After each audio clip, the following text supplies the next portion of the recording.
नमस्कार दोस्तों, स्वागत है आप सभी का अपने YouTube channel the brain education में। तो कैसे हैं आप सब? आई होप सब अच्छे होंगे और अपनी तैयारी को बेहतर ढंग से कर रहे होंगे। पिछली कक्षाओं में जो आपके 24 तक टॉपिक कंप्लीट हो चुके थे। आज जो आपका 25वां टॉपिक रहेगा संसदीय समितियाँ। संसदीय समितियाँ। तो भारत में नई संसदीय समिति प्रणाली की शुरुआत कब हुई? तो भारत में नई संसदीय समिति प्रणाली की शुरुआत 1991 ईस्वी में हुई। कब हुई? 1991 ईस्वी में हुई। नेक्स्ट क्वेश्चन है, संसद की कितने प्रकार की समितियां होती हैं? तो संसद की जो है कौन सी होती है? स्थायी और तदर्थ। तो दो प्रकार की समितियां होती हैं, स्थायी और तदर्थ। नेक्स्ट क्वेश्चन है, प्राक्कलन समिति में कितने सदस्य होते हैं? प्राक्कलन समिति में 30 सदस्य होते हैं। कितने होते हैं प्राक्कलन समिति में सदस्य? 30 सदस्य होते हैं। नेक्स्ट क्वेश्चन है, सार्वजनिक लोक लेखा समिति में राज्यसभा और लोकसभा के क्रमशः कितने सदस्य होते हैं? तो 7 और 15। कितने होते हैं? 7 और 15 सदस्य जो है होते हैं। नेक्स्ट क्वेश्चन है, किस संसदीय समिति को प्राक्कलन समिति की जुड़वां बहनें कहा जाता है? तो लोक लेखा समिति को जो है प्राक्कलन समिति की जुड़वा बहन कहा जाता है। संसद की कौन सी समिति नियंत्रक एवं महालेखा परीक्षकों की रिपोर्ट की समीक्षा करती है? तो कौन सी करती है? लोक लेखा समिति। कौन करती है? लोक लेखा समिति। नेक्स्ट क्वेश्चन है, लोकसभा अध्यक्ष किस समिति का पदेन अध्यक्ष होता है? तो किसका होता है? नियम समिति का। किसका होता है? नियम समिति का। नेक्स्ट क्वेश्चन है, संयुक्त संसदीय समिति में कितने सदस्य होते हैं? तो संयुक्त संसदीय समिति में जो है 45 सदस्य होते हैं। कितने होते हैं? 45 सदस्य होते हैं। संयुक्त संसदीय समिति में लोकसभा और राज्यसभा के सदस्यों की संख्या कितनी होती है? तो कितनी होती है? 30 और 15। कितनी होती है? 30। और लोकसभा में कितनी होती है? 30। और राज्यसभा में कितनी होती है? 15। नेक्स्ट क्वेश्चन है, संयुक्त परवर समिति में कितने सदस्य होते हैं? तो परवर समिति में जो है कितने सदस्य होते हैं? 45 होते हैं। कितने होते हैं? 45 होते हैं। 26वां टॉपिक रहेगा आपका सर्वोच्च न्यायालय। तो चलो सर्वोच्च न्यायालय को भी पढ़ते हैं। तो सर्वोच्च न्यायालय किस में दिया गया है? सर्वोच्च न्यायालय सुप्रीम कोर्ट किस में दिया गया? भाग 5 में दिया गया है। किस में दिया गया है? भाग 5 में दिया गया है। तो चलो क्वेश्चन स्टार्ट करते हैं अपने। निम्नलिखित में से किसके अंतर्गत भारत में सबसे पहले सर्वोच्च न्यायालय की स्थापना हुई? तो भारत सरकार अधिनियम 1935 में जो है सुप्रीम कोर्ट की स्थापना हुई। 1935 के एक्ट से ही हुई थी ना। नेक्स्ट क्वेश्चन है, मूल रूप से संविधान में सर्वोच्च न्यायालय में मुख्य न्यायाधीश के अतिरिक्त कितने न्यायाधीश की व्यवस्था थी? तो 7 न्यायाधीश की व्यवस्था थी। कितने की थी? 7 की थी। और ये कैसे होते हैं? 1+6। 1 तो क्या होते हैं? CJI होते हैं। क्या होते हैं? मतलब कि चीफ जस्टिस ऑफ इंडिया होता है। और 6 क्या होते हैं? अदर होते हैं। ठीक है, अदर जस्टिस होते हैं। कौन से होते हैं? Other justice. मतलब कि एक तो प्रमुख होगा, मुख्य होगा, और 6 क्या हो गए उसके? 6 क्या हो गए? अतिरिक्त हो गए। ठीक है, तो ऐसे की जाती है। नेक्स्ट क्वेश्चन है, वर्तमान में सर्वोच्च न्यायालय में मुख्य न्यायाधीश के अतिरिक्त कितने और न्यायाधीश का विधान है? तो वर्तमान में जो है 30 है। ठीक है, वर्तमान में मुख्य न्यायाधीश के अतिरिक्त कितने और न्यायाधीश का विधान है? 30। 29 + 1 30। ऐसे करेंगे। नेक्स्ट क्वेश्चन है, उच्चतम न्यायालय के न्यायाधीशों की संख्या में वृद्धि करने की शक्ति किसके पास है? तो उच्चतम न्यायालय यानी कि सुप्रीम कोर्ट के न्यायाधीशों की जो संख्या में वृद्धि है वो कौन कर सकता है? संसद कर सकती है। कौन कर सकता है? संसद। और संसद कौन से आर्टिकल में है? आर्टिकल 79 में जो है संसद को बताया गया है।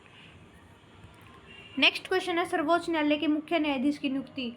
हाँ, सर्वोच्च न्यायालय में जो सुप्रीम कोर्ट है उसमें मुख्य न्यायाधीश की नियुक्ति यानी कि जो चीफ जस्टिस ऑफ इंडिया है इसकी नियुक्ति कौन करेगा? राष्ट्रपति करेगा। और जो अन्य अतिरिक्त है उसकी कौन करेगा? उसकी संसद करेगा। ध्यान रखना है इस चीज का।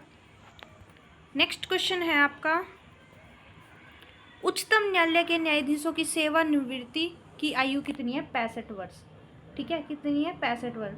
मतलब कि ये इसकी जो है स्टार्टिंग एज नहीं बताई गई संविधान में, लेकिन ये बताया गया कि भाई वो 65 वर्ष तक कार्य कर सकता है। कितने वर्ष तक? 65 वर्ष तक जो है वो कार्य कर सकता है। नेक्स्ट क्वेश्चन है, सर्वोच्च न्यायालय के मुख्य न्यायाधीशों की प्रति माह कितना वेतन मिलता है? तो प्रति माह उनको 2,80,000 रुपये वेतन मिलता है। तो जो मुख्य न्यायाधीश है ना उनको प्रति माह कितना मिलता है? 2,80,000 वेतन मिलता है।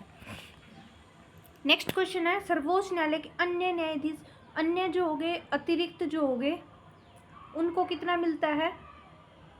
2,50,000 यानी कि 2.5 लाख रुपए मिलता है। नेक्स्ट क्वेश्चन है निम्नलिखित में से भारत के किस मुख्य न्यायाधीशों ने राष्ट्रपति के रूप में काम किया? तो किसने किया? जस्टिस एम हिदायतुल्लाह ने। किसने किया? जस्टिस एम हिदायतुल्लाह ने। सेवानिवृत्ति के बाद सर्वोच्च न्यायालय के न्यायाधीश वकालत कर सकते हैं? तो किसी भी न्यायालय में नहीं कर सकते। किसमें नहीं कर सकते? किसी भी न्यायालय में नहीं कर सकते। मतलब कि सेवानिवृत्ति के बाद जो सर्वोच्च न्यायालय के न्यायाधीश है वो वकालत कर सकते हैं, यानी कि एडवोकेट होता है एक तो, है ना, और एक होता है चीफ जस्टिस। ठीक है, तो ऐसे पूछ रहे हैं कि नहीं कर सकते। ठीक है, नेक्स्ट क्वेश्चन है सर्वोच्च न्यायालय में न्यायिक कामकाज के लिए किस भाषा? तो न्यायिक कामकाज के लिए अंग्रेजी का किया जाता है। न्यायिक के लिए वैसे तो दोनों का ही होना चाहिए, है ना, दोनों का ही था उसमें, हिंदी और अंग्रेजी दोनों का आएगा, ऑप्शन नंबर सी।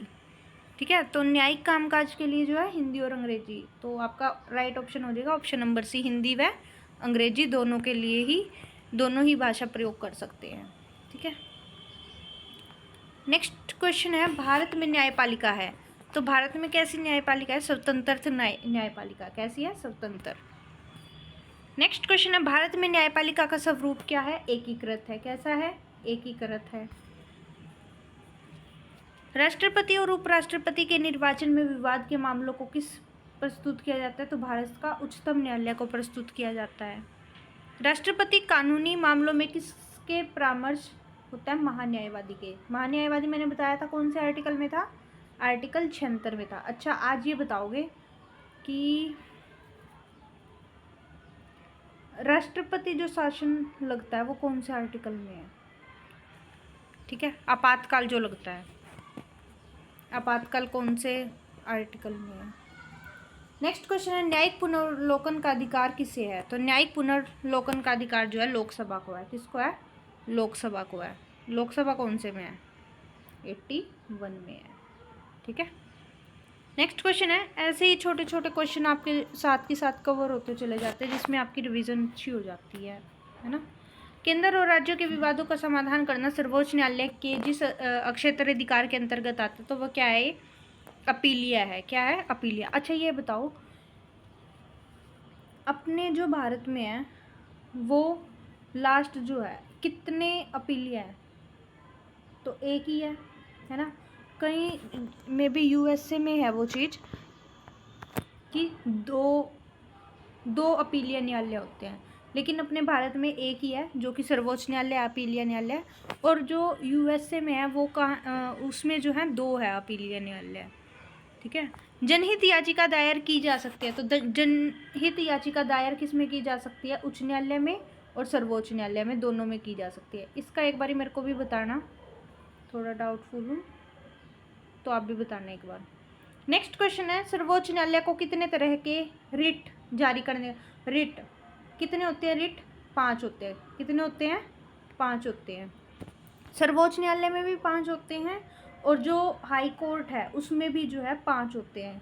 एक आधा बता देती हूँ, जैसे कि बंदी प्रत्यक्षीकरण हो गया। ठीक है, क्या हो गया? बंदी प्रत्यक्षीकरण हो गया।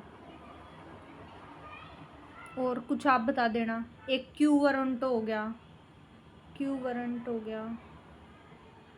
ठीक है, और एक जो है आपका परम आदेश हो गया, है ना, परम आदेश। 3 तो मैंने बता दिया, अब 2 आप बता देना कमेंट करके। तो 5 रिट है, 3 बता दी, 2 आप बता देना। नेक्स्ट क्वेश्चन है सर्वोच्च न्यायालय के पहले मुख्य न्यायाधीश कौन थे? तो सर्वोच्च न्यायालय के पहले मुख्य न्यायाधीश कौन थे? हीरालाल जे कानिया, जिसको हम HJ कानिया बोलते हैं ना, हीरालाल जे कानिया। तो पहले मुख्य न्यायाधीश कौन थे? हीरालाल जे कानिया। निम्नलिखित में उच्चतम न्यायालय की सबसे पहली महिला न्यायाधीश कौन थी? फातिमा बीबी। कौन थी? फातिमा बीबी। तो आज का जो टॉपिक है आपका इतना ही रहेगा। आपको क्लासेस कैसी लगी? लाइक, शेयर और कमेंट करके ज़रूर बता दिया करो। Thank you.